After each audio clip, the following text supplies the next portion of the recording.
Assalamualaikum warahmatullahi wabarakatuh. Jangan lupa like, komen, dan subscribe ya guys.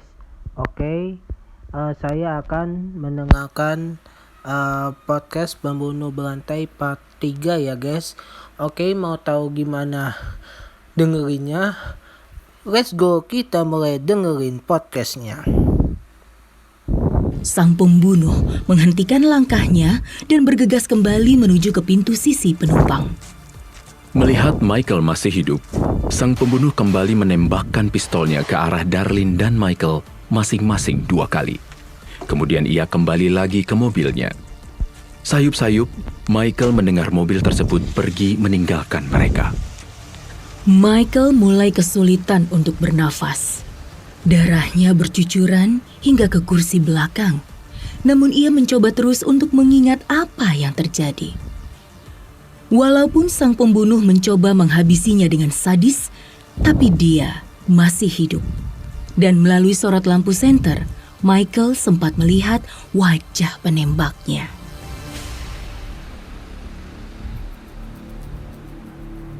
Selanjutnya, polisi bergegas menuju lokasi kejadian dan berusaha menyelamatkan nyawa korban penembakan yang baru saja dieksekusi oleh Zodiac Killer. Sekarang saatnya kita lanjutkan ceritanya. Uci. Terima kasih, Wiwit. Beberapa menit menjelang tengah malam, di tanggal 4 Juli 1969, Zodiac Killer melakukan percobaan pembunuhan terhadap korban ketiga dan keempatnya.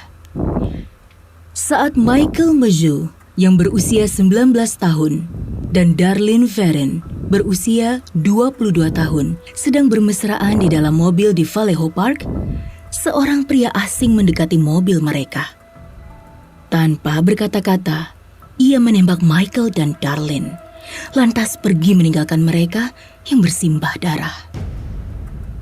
Meskipun sudah larut, namun ada beberapa orang yang mendengar suara tembakan itu.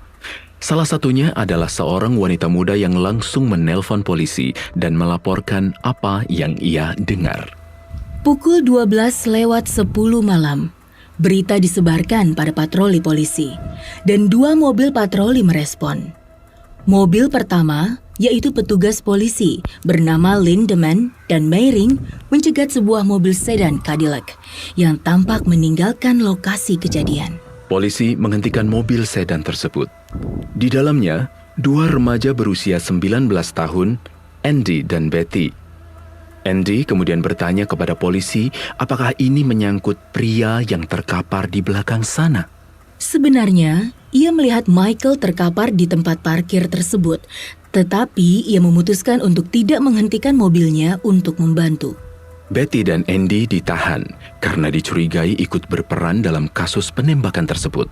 Sementara mobil patroli kedua terus melaju.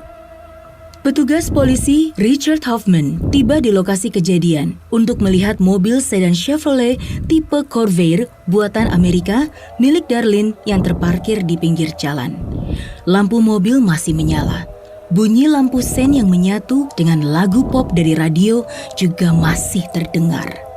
Pemandangan yang mengerikan berubah menjadi memilukan hati saat Hoffman melihat Michael Mageau terkapar di luar mobil. Dengan lemahnya ia memberikan isyarat meminta pertolongan.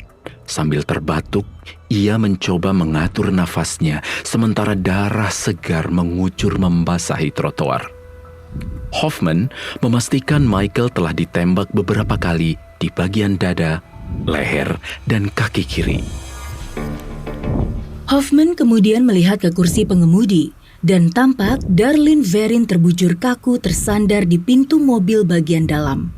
Diduga, ia mengalami penembakan 2 kali, yaitu di tangan dan bagian samping tubuhnya.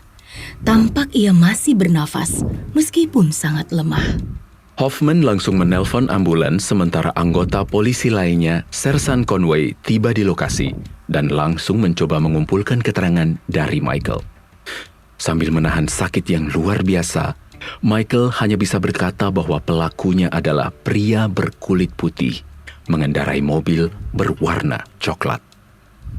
Saat ambulans tiba, Hoffman langsung ikut ke dalamnya untuk berjaga-jaga jika salah seorang korban berbicara dalam perjalanan ke rumah sakit.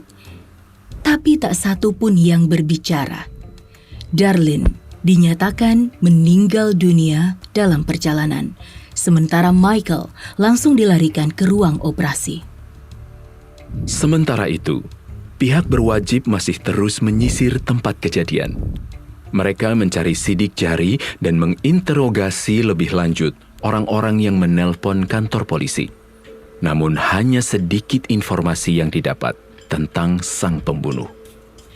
Pada awalnya, tidak ada yang menghubungkan kejadian ini dengan kasus pembunuhan di Lake Herman.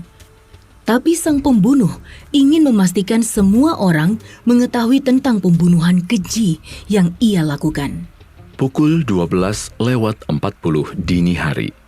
Sekitar 40 menit setelah pembunuhan terjadi, telepon di kantor polisi Vallejo berdering. Saat operator menjawab telepon tersebut, terdengar suara pria mengatakan bahwa telah terjadi pembunuhan yang memakan 2 korban, dan ia adalah pelakunya. Tidak hanya mengakui pembunuhan terhadap Darlene dan Michael, sang penelepon juga mengakui bahwa ia jugalah yang bertanggung jawab atas pembunuhan yang terjadi di bulan Desember lalu. Suara pria itu terdengar tegas dan datar, membuat sang operator bernama Nancy Slover bergidik ngeri. Oke, itu dia video dari saya ya guys. Itu dia video dari saya ya guys. Terima kasih. Jangan lupa like, komen, dan subscribe ya guys. Terima kasih. Assalamualaikum warahmatullahi wabarakatuh.